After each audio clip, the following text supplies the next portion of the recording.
오늘 말씀은 지난주 본문 말씀 다시 한번 보도록 하겠습니다. 한 절만 보도록 하겠습니다. 마가복음 9장 29절 우리 한 절만 우리 같이 봉독하도록 하겠습니다. 같이 봉독하겠습니다. 이르시되 기도 외에 다른 것으로는 이런 종류가 나갈 수 없느니라 하시니라. 아멘. 기도 외에 다른 것으로는 이런 종류가 나갈 수 없느니라.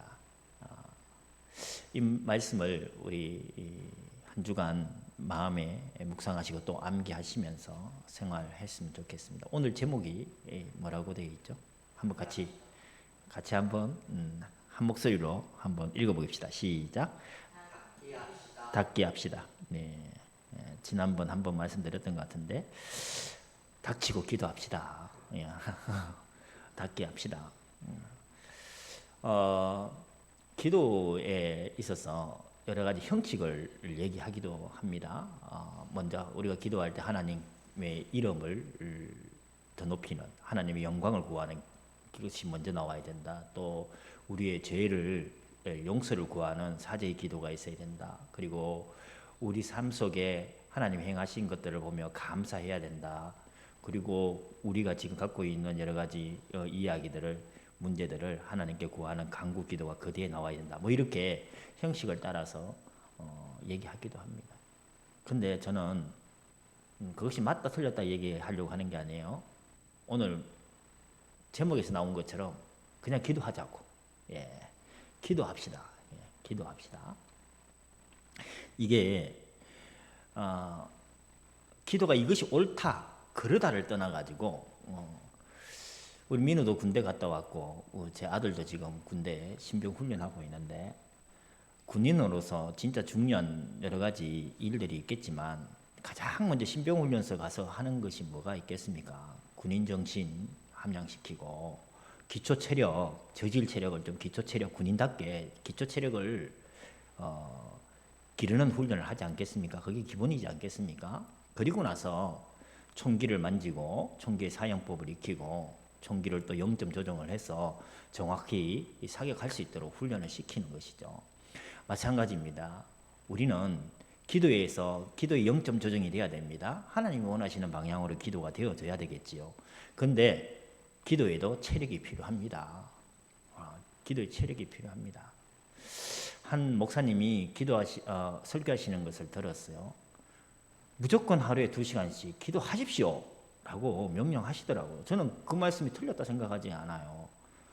하루에 2시간씩 기도하세요. 왜 2시간이냐면 11조 기도를 얘기하니까 그렇게 얘기하신 겁니다. 뭐 그 2시간 기도가 뭐 중언부언이 되어질 수도 있어요.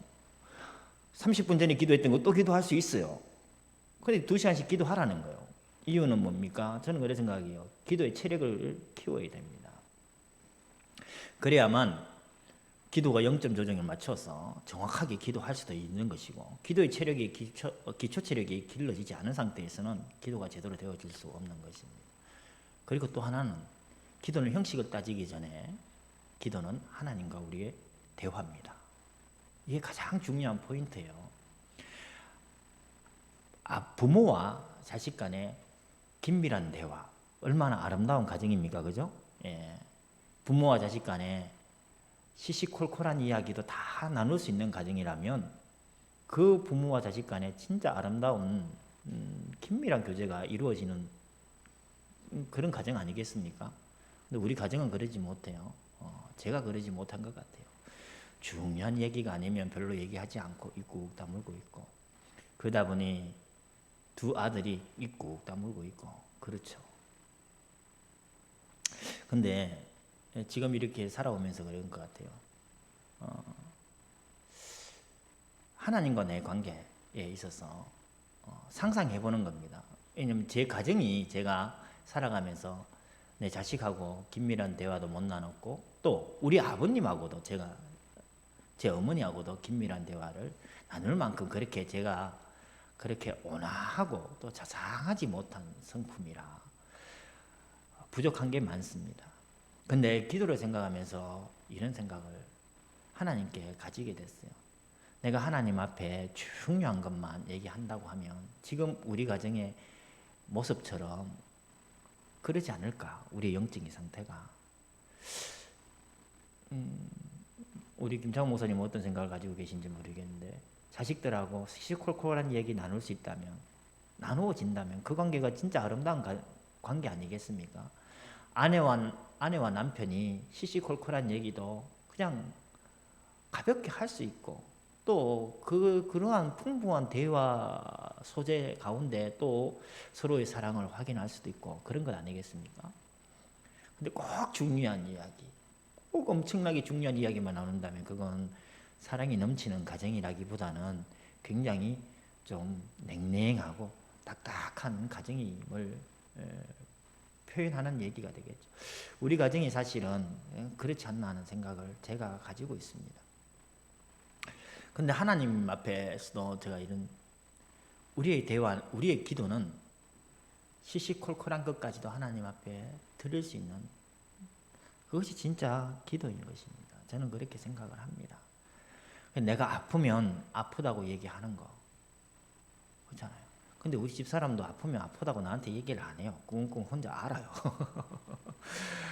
우리 어머니도 그래요. 아프면 아프다고 얘기를 하지 않아. 자식 걱정시킬까 봐. 또 저도 마찬가지요. 저도 아프면 아프다고 내 주위의 사람들한테 안 알려요. 걱정할까 봐. 근데 하나님은 우리의 모든 것 다 아신 하나님은, 우리의 사소한 모든 것까지도 하나님은 다 아신 하나님은 우리와 얘기하시고 하고 싶어 하시는 진짜 자상하시고 진짜 섬세하시고 진짜 세밀하신 하나님이심을 우리가 생각하고, 기도는 어려운 게 아닙니다. 하나님과, 그런 하나님과의 대화입니다. 진짜 영적으로 성숙한 단계에 들어가기 위해서 우리가 시시콜콜한 아주 사소한 일상적인 얘기까지도 하나님 앞에 드릴 수 있는 기도, 그것이 진짜 기도라고 생각합니다. 그래서 저는 오늘 닫게 합시다 얘기한 겁니다. 닫게 합시다. 우리가 기도하자 여기에서 절대 잊지 말아야 될 전제가 있어요.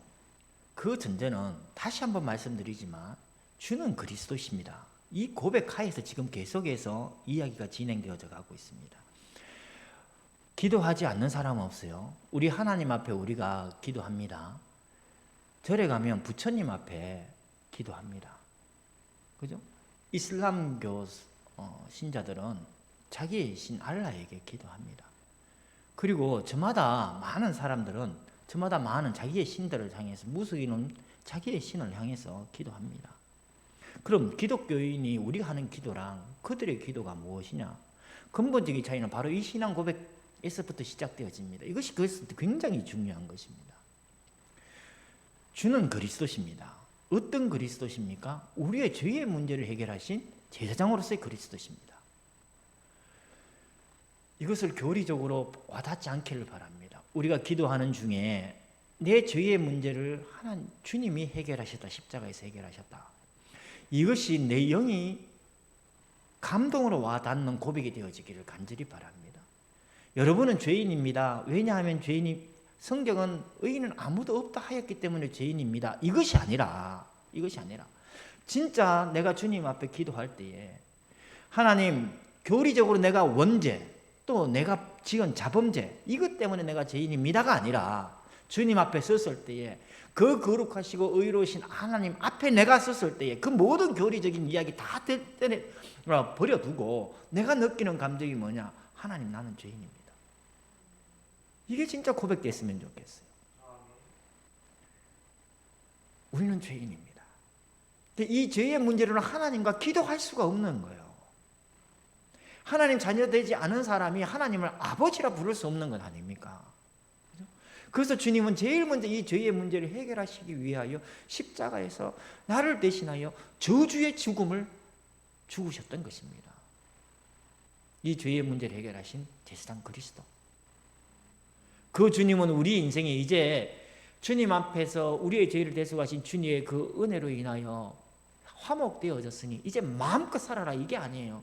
진리 되신 선제 되신 그리스도, 진리의 말씀으로 우리를 인도하시는 겁니다. 그래서 날마다 우리는 거짓된 나의 삶을 보고 진리 되신 주님 앞에 주의 말씀 앞으로 점점점 다가가는 것. 이것이 성화의 과정입니다. 저는 그래서 이 진리 선지자, 참 선지자 되신 주님을 이렇게 바라보고 있습니다.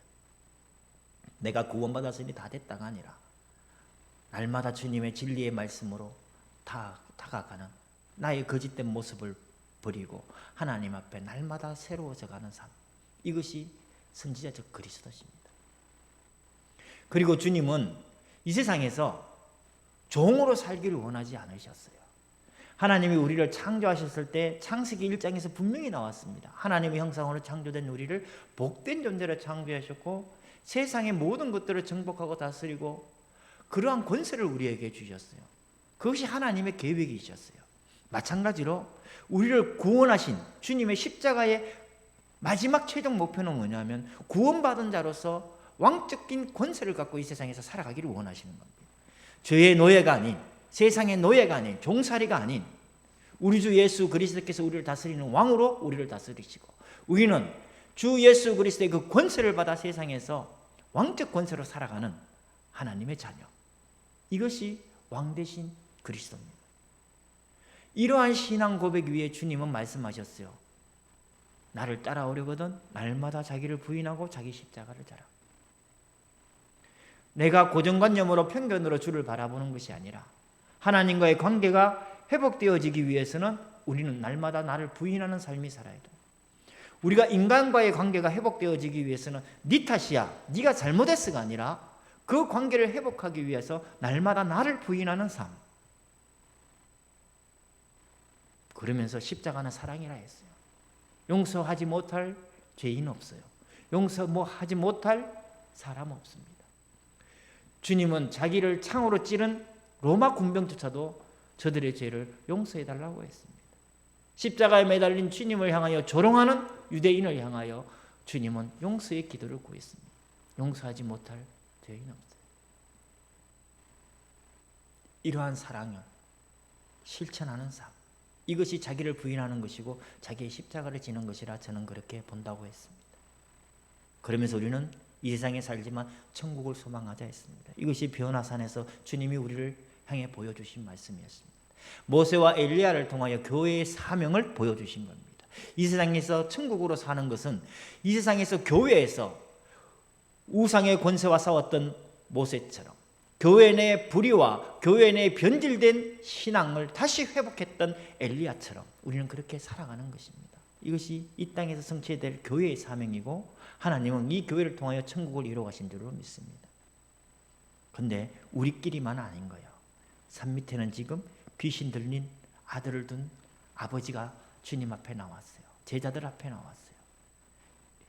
하나님과 함께 더불어 천국의 소망을 꿈꾸고 천국의 삶을 누리는 우리가 우리끼리만의 삶이 아니라 세상 속으로 들어가서 그들을 하나님의 말씀으로 회복시키시고 구원하신 하나님의 능력을 선포하고 그들을 살려내는 것, 이것이 교회의 사명이고 그래서 우리는 세상 속으로 들어가야 됩니다. 그렇죠?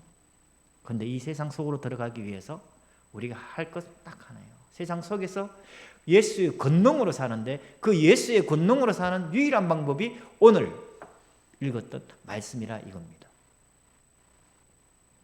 기도 외에는 다른 것으로 이런 이유가 나갈 수 없느니라. 그래서 우리는 기도의 삶을 살아야 됩니다. 첫 번째 이유는 우리가 기도의 삶을 살아야 될 첫 번째 이유는 우리의 모든 삶의 모델은 예수님이십니다. 그렇죠? 우리 모든 삶의 모델은 예수님이에요. 예수님이어야만 합니다. 그래서 예수님이 우리에게 기도의 모범을 보여주셨어요. 예수님이 공생에 처음 시작하실 때 광야에서 금식함으로 시작하셨습니다. 금식, 기도함으로 시작하셨어요. 그리고 예수님이 공생애를 마지막 마감하는 그 순간 겟세마네 동산에서 주님은 피땀 흘려가며 기도하심으로 그 공생의 마지막을 준비하셨습니다. 예수님의 사역의 시작과 끝은 기도였습니다. 우리 인생에 예수의 삶을 닮아가기를 간절히 바랍니다. 우리의 삶의 시작이 기도요, 우리의 삶의 마지막이 기도가 되어졌으면 좋겠습니다. 뿐만 아니라 예수님은 하루의 시작이 기도였습니다. 그래서 마가복음에서 마태복음에서 자주 나옵니다. 새벽 미명에 주님은 아직도 밝기 전에, 새벽 아직 밝기 전에 주님은 기도하시는 모습을 보여주셨습니다. 그리고 주님은 철야 기도도 종종 하셨어요. 오병이어의 기적을 베풀고 나서 예수님을 왕으로 삼으려고 하니 예수님이 황급히 무리를 떠나보내고 예수님은 산으로 가서 기도하셨습니다. 밤새 기도하셨습니다. 그 밤에 갈릴리의 광풍에 일어 주의 제자들이 힘겨워 할 때에 주님은 그 광풍 이는 바다 위를 걸어오셔서 그 바다를 잠잠케 하셨잖아요. 그 밤새 주님은 기도하시고 제자들에게 다가오신 것이었습니다. 이렇게 주님은 새벽에 기도하시고 밤을 새워 기도하시고 금식 기도하시고 집중하여 기도하시는 모습을 우리를 통해 성경을 통해 보여주셨고 우리가 그러한 삶을 주님은 담길 원하시는 것입니다. 지금 우리 새벽 기도 안 하잖아요. 금요 기도회 안 하고 금식 기도 안 하고 철야 기도 안 해요. 그죠? 그러니까 이것이 기도가 우리에게 부담이 돼서는 안 되겠습니다. 주님의 모습이 그러하다는 거예요. 그러니까 우리는 어떻게 지금 아니라 할지라도 어떤 주님의 이러한 모습을 보고 우리는 닮아가야 된다는 생각을 가지시기를 바라고. 그 마가복음 당시 이 기록되어질 때 제자들은 그럼 기도했느냐? 아니요. 제자들은 절대 기도 안 했어요. 예수님이 새벽에 기도하실 때 그들은 자고 있었고 예수님 기도하시는 거기까지 찾아갔어요. 그리고 예수님이 겟세마네 동산에서 기도하라 했는데 그들은 기도하지 않고 성경에 보면 자고 있었다 표현하고 있습니다. 지금 마치 우리의 삶인 것 같아요. 근데 이들이 사도행전에서는 바뀝니다. 비록 예수님의 이 삶을 예수님 공생의 당시에는 같이 함께하지 못했지만 그들이 마가 다락방에 모여서 성경 말씀에는 어떻게 표현되냐 오로지 기도하기를 힘썼다고 했습니다. 오로지 기도하기를 힘썼다고 했어요. 그 표현이 여러 번 나옵니다. 여러 번 나와요. 그리고 제9시 기도 시간에 이들은 시간을 정해놓고 기도했습니다. 그리고 사도 바울의 선교 활동을 보면 기도처를 찾아서 라는 표현이 나와요. 사도행전에 나온 모든 제자들은 기도하는 일에 열심이었습니다. 우리의 삶 또한 하나님께서 이렇게 예수님의 모습을 닮아서 기도하는 삶으로 변화시켜 가실 줄로 저는 믿습니다. 그래서 저는 우리가 기도하기 시작할 때 성령께서 우리를 통하여 이루실 큰 일을 기약합니다. 생각하고 기대합니다. 지금은 비록 마가복음의 9장의 현장처럼 우리의 믿음이 아직도 모자란 것 같고 우리가 기도가 잘 안 되는 것 같은 상황이 있다 할지라도 하나님은 우리를 사도행전 속으로 내모시면서 오로지 기도할 수 있도록 우리를 이끌어 가실 줄로 저는 믿습니다. 오늘 이 시간 이걸 생각하십시다. 지금 내 모습이 기도되어지지 아니하는 모습이라 할지라도 닫기 해야 된다. 우리 주님이 기도하는 모습을 모범으로 보여주셨기에 예수님을 닮아가야 되는 우리의 제자된 삶은 기도하는 것이다. 두 번째는 뭐니 해도 기도는 예수님의 명령입니다. 우리 마가복음 14장 한번 찾아보십시다. 마가복음 14장 38절입니다. 예수님의 명령입니다.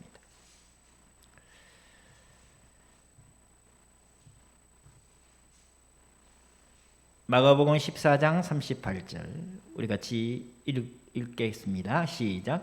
시험에 들지 않게 깨어있어 기도하라. 마음에는 원이로되 육신이 약하도다. 아멘. 시험에 들지 않게 깨어있어 기도하라. 예수님의 명령이에요. 깨어 기도하라 했습니다. 시험에 들지 않기 위하여 깨어 기도하라 했습니다. 우리 데살로니가전서 5장입니다. 찾아서 같이 읽겠습니다. 데살로니가전서 5장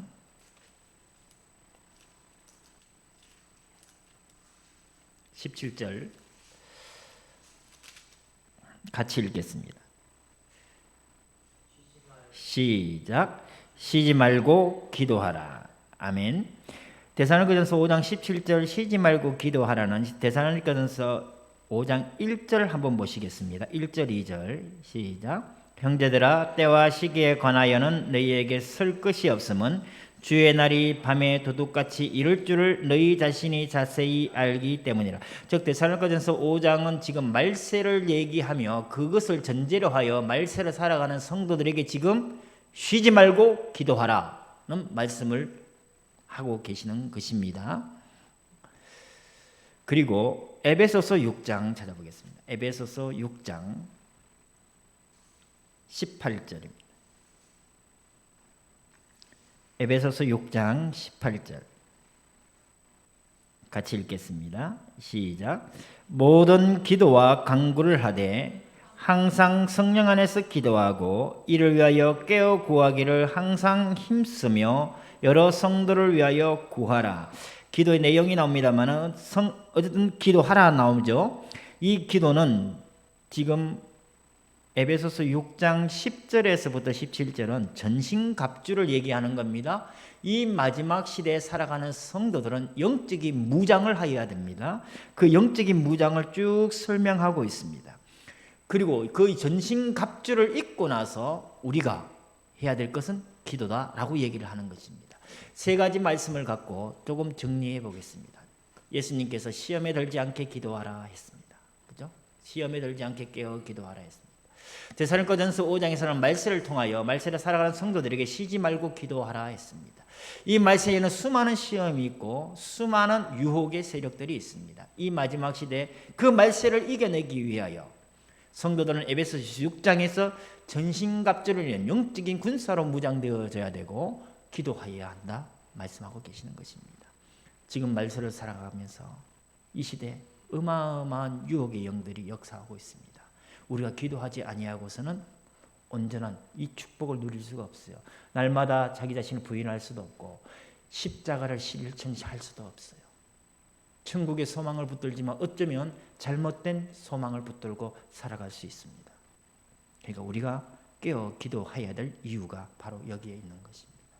주님의 명령입니다. 말세를 살아가는 시험에 들지 아니하기 위하여 영적인 무장을 하고 쉬지 말고 기도해야 될 이유가 여기에 있는 것입니다. 세 번째로는 기도는 말씀을 결실하는 영양분이기 때문입니다. 시편 126편 좀 띄워주실래요? 우리 같이 한번 읽어보겠습니다. 시작. 눈물을 흘리며 씨를 뿌리는 자는 기쁨으로 거두리로다. 울며 씨를 뿌리러 나가는 자는 반드시 기쁨으로 그 곡식단을 가지고 돌아오리로다. 아멘. 말씀이 결실되어지기 위해서는 그 곡식단을 가지고 결실하고 돌아오기 위해서는 눈물의 기도가 필요합니다.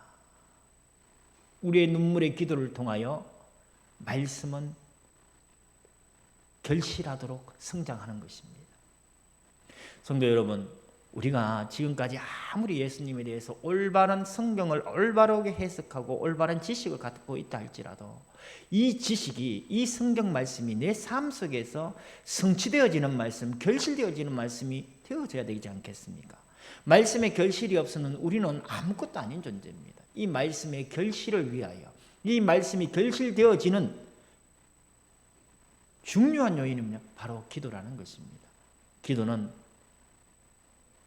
이 말씀이 결실하도록 말씀이 영양분이 되어집니다. 우리가 주님 앞에 기도해야 될 이유가 여기 있는 것이고, 그래서 제가 닥기 하자는 거예요. 무조건 닥치고 기도하자. 네. 우리가 기도할 때에 성령은 말할 수 없는 탄식으로 우리를 위해 기도하신다 하셨어요. 설사 우리가 중언부언한다 할지라도 하나님은 우리의 마음의 중심을 아시고 우리의 기도를 올바른 길로 인도해 나가십니다. 이 기도의 실제에서 좀 이따 제가 살펴보도록 하겠습니다.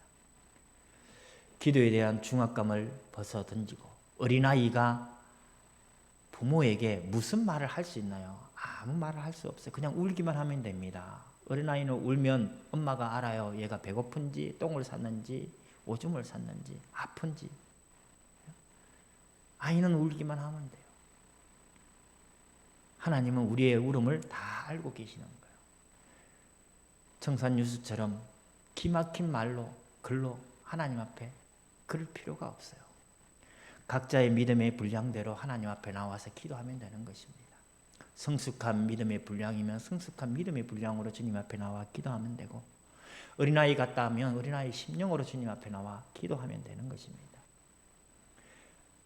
확실한 건 하나님의 말씀은 그 기도를 통하여 그 기도의 눈물을 먹고 뿌리 내리고 성장하고 결실한다는 것입니다. 그러니까 우리가 기도 없이는 말씀을 듣고 우리의 삶 속에 그 말씀이 성취되어질 수가 없는 것입니다. 꼭 기도하셔서 하나님의 말씀이 우리 삶 속에 성취되어지는 그 응답을 우리가 누렸으면 좋겠습니다. 오늘도 본문 말씀이 분명히 그랬어요. 그죠? 기도 외에는 다른 이유가 나갈 수가 없다고. 하나님의 권능의 말씀이 기도 외에는 다른 것으로 되어질 수가 없는 거예요. 이 마지막 시대 예수의 권능의 말씀으로 살아야 되지 않겠습니까? 그것은 기도 말고는 다른 길이 없다고 주님은 분명히 말씀하고 계시는 것입니다. 우리 기도할 때 우리 한나의 기도를 한번, 우리가 기도할 때 사실은 우리가 평안할 때는 기도하지 못해요. 그죠? 그리고 인생에 많은 문제가 생기면 그 문제의 중압감에 또 기도하지 못합니다. 그러나 우리가 한나를 생각해 보십시다. 사람이 무시를 당하고 자존심이 내팽개쳐지고 멸시를 당할 때 그만큼 또 서럽고 괴로운 것이 어디 있겠습니까? 그죠? 사람에게 무시당하고 멸시당했는데 한나는 그것을 저항하지 않았어요. 그 사람하고 싸우지 않았어요. 대적하지 않았어요. 논쟁하지 않았습니다. 단지 주님 앞에 나와서 묵묵히 자기의 한을 토로했습니다. 이렇게 우리가 사람에게 어떠한 상처를 받는다 할지라도 우리 주님 앞에 나오시면 하나님이 그 문제 해결하십니다. 우리 이 믿음 갖고 주님 앞에 나가는 겁니다. 그죠? 그리고 야곱의 기도를 가만히 보십시오. 야곱은 절체절명의 위기의 순간이었습니다. 자기가 죽는 줄 알았어요. 이제 해가 뜨면 형이 몰살시키러 오는 줄로 자기는 알고 있었어요. 그 문제 자기가 해결할 수 없음을 알았어요. 그래서 그 생사의 기로에서 하나님 앞에 기도하는 것이었습니다. 지금 사실 우리의 문제가 어쩌면 야곱과 같이 생사의 기로에 없어서 기도하지 않는 것인지 그렇지 않다고 생각되어집니다. 저마다 어려운 문제가 있고 저마다 내가 해결할 수 있는 문제가 있습니다. 그때 우리 주님 앞에 나가십시다. 물론 믿음의 기도여야 됩니다. 그런데 가만히 생각해 보면 사실은 우리는 믿음의 기도여야 하는데 믿지 않습니다. 기도하는 제가 그래요. 제가 믿지 않아요. 지난주 우리 집안은 평안했을까요? 아니에요. 우리 집안에는 말씀드리지 않았지만 여러 가지 문제가 있어서 진짜 스트레스 받는 힘든 일들이 벌어져요. 그럼 기도하지 않습니까? 기도했습니다. 제가 이 자리에서 무릎 꿇고 기도했어요. 기도하고 일어나면서 잠시 평안함을 얻습니다. 그리고 내 방에 들어가서 침대에 누우면 다시 걱정합니다. 이게 저의 삶이에요. 사도행전에서 성령 충만 받았던 초대교회는 완전히 100% 믿음의 사람들이었나요? 아닙니다. 그 대표적인 사례가 나왔어요. 초대교회의 수장이었던 사도 베드로가 옥에 갇혔습니다. 그날 밤에 교회는 함께 모여서 기도했습니다. 교회 문을 걸어 잠그고 혹시나 들어올까봐 잡아갈까봐 교회 문을 잠그고 밤새 자기 목사님 베드로를 위해 기도했습니다. 그런데 베드로가 기가 막힌 하나님의 역사로 쇠사슬이 풀리고 천사의 인도로 그냥 빠져나왔어요. 감옥에서. 그리고 교회에 와서 문을 두드립니다. 한 여자아이가 목소리를 들었어요. 베드로의 목소리를 들었어. 그리고 쫓아 들어가서 기도하는 분들에게 베드로가 오셨다. 그들은 베드로의 석방을 두고 기도하는 거예요. 감옥에 갇힌. 그런데 그 말을 듣고 그들은 믿지 않았어요. 베드로를 풀어달라고 기도하면서 베드로가 왔다고 하니까 믿지 않았다고요. 헛소리 하지 마라. 베드로의 영이 왔나 보다. 초대교회도 그랬다고. 저는 이렇게 생각을 합니다. 우리는 믿음의 기도를 드려야 됩니다.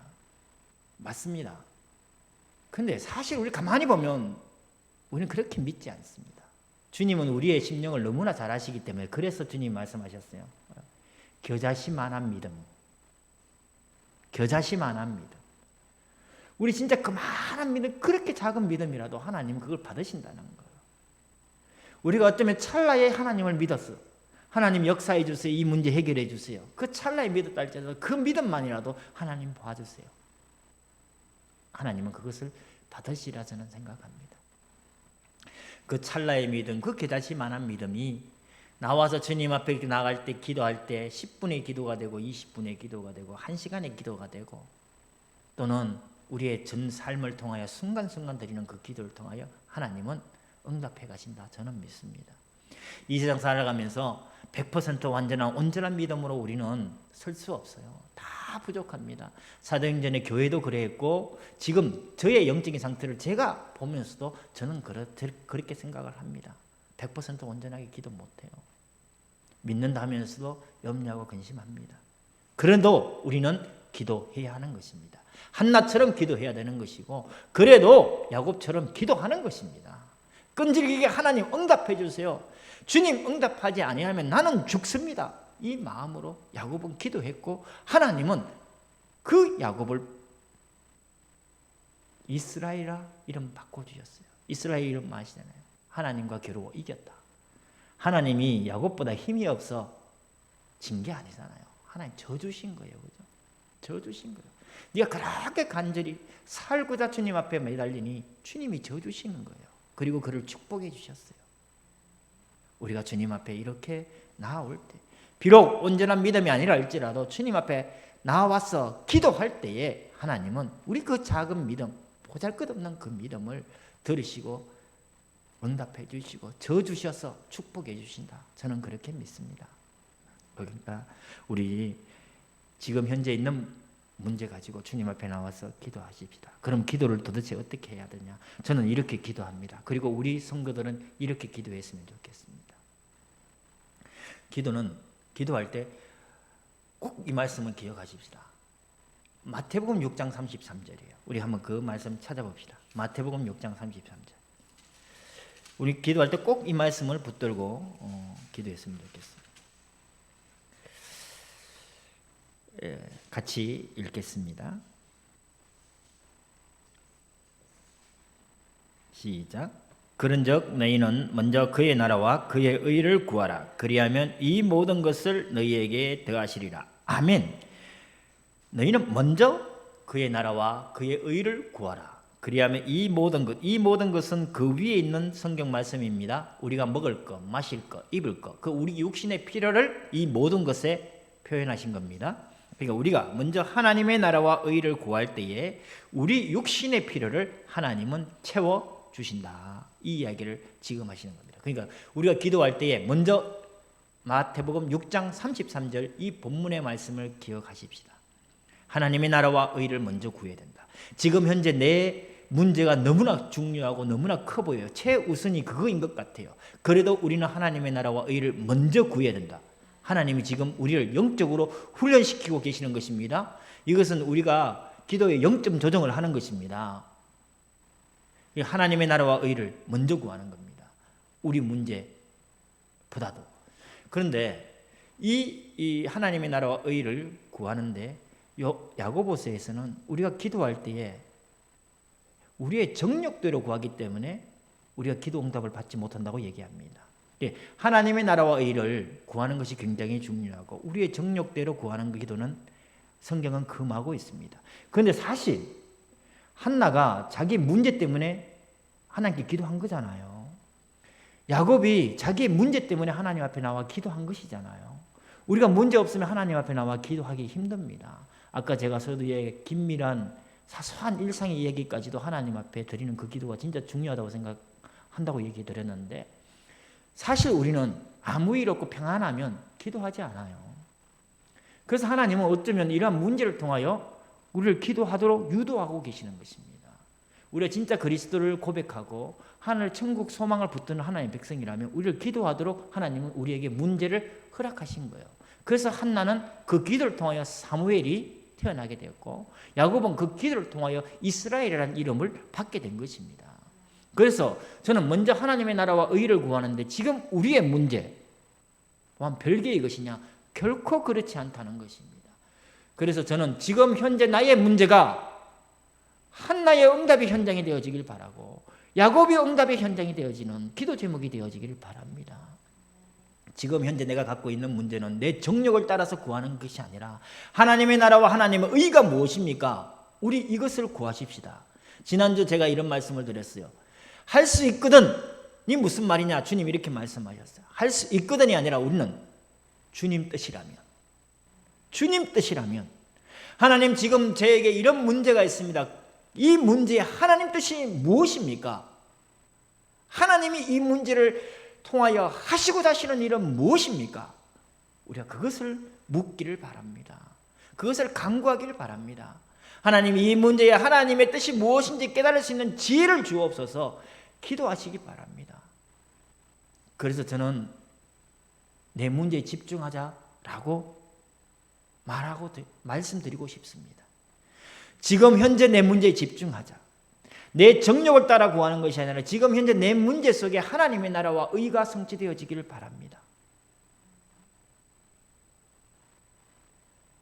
지금 내가 갖고 있는 이 문제, 하나님은 분명히 하나님의 나라와 의를 위하여 하나님이 하시고자 하시는 계획이 있습니다.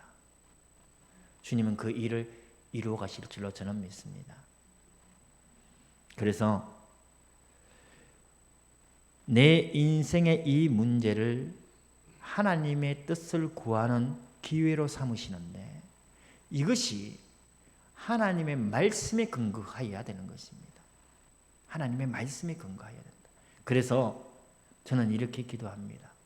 제가 기도할 때 주보에 제가 그래서 말씀을 쭉 이렇게 적어놔요.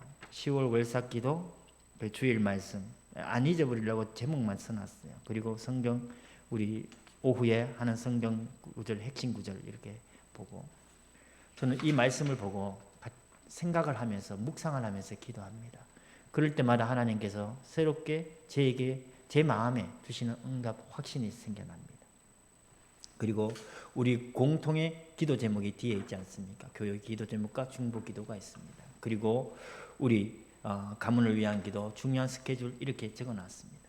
그래서 저는 마태복음 6장 33절은 우리의 삶과 전혀 무관한 것을 주님이 원하시는 것은 아니다. 우리의 지금 현재 문제 속에 하나님의 나라와 의가 성취되어지기를 주님은 원하시는 것이다. 그것인데 그것이 내 정력을 따라 하나님 앞에 드려지는 기도가 되어지지 아니하기 위해서는 주의 말씀을 붙들고 하나님 내 문제를 바라보는 그러한 훈련이 필요하다. 저는 그렇게 생각을 합니다. 그래서 우리 이렇게 닫기 하십시다. 내 문제를 갖고 하나님의 말씀을 붙들고 바라보며 하나님의 뜻을 구하십시다.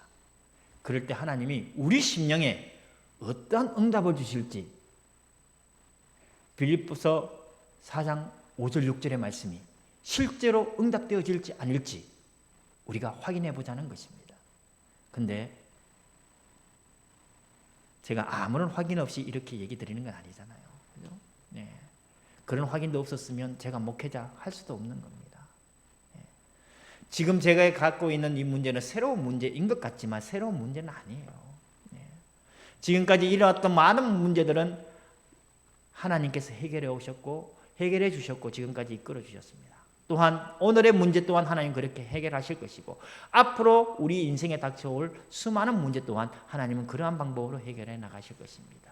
우리가 날마다 주의 말씀을 붙들고 이러한 문제 속에 하나님의 말씀을 적용할 때에 우리의 믿음은 어느새 견고하여 흔들리지 아니하는 믿음으로 세워질 줄로 저는 믿습니다. 성도 여러분, 주일 말씀을 붙들고 내 오늘의 문제에 하나님의 나라와 의를 구하는 기도, 이것이 제가 오늘 드리고자 하는 주제입니다. 이 말씀을 붙들고 닫게 하십시다. 새벽에 나올 수 있으면 새벽에 기도하고 저녁에 나올 수 있으면 저녁에 기도하고 하나님이 원하시는 감동을 따라 우리가 주님 앞에 기도의 훈련 속으로 들어가기를 간절히 바랍니다. 우리 기도하겠습니다. 주보 보시면서 같이 기도하겠습니다. 기도하겠습니다. 하나님 아버지, 우리에게 하나님의 말씀을 밝히 들을 수 있도록 은혜로 인도하여 주셔서 감사합니다. 오직 기도하게 하소서. 모든 일에 앞서 기도가 우선이 되게 하소서. 내게 주어진 모든 문제와 사건에 먼저 하나님의 뜻을 구하게 하소서. 주일 말씀을 하나님이 주신 언약으로 붙잡고 기도함으로 담대히 문제 앞에 맞서게 하소서. 우리가 기도할 때 하늘의 문을 여시고 응답하여 주소서. 우리 주 예수 그리스도의 이름으로 기도합니다. 아멘.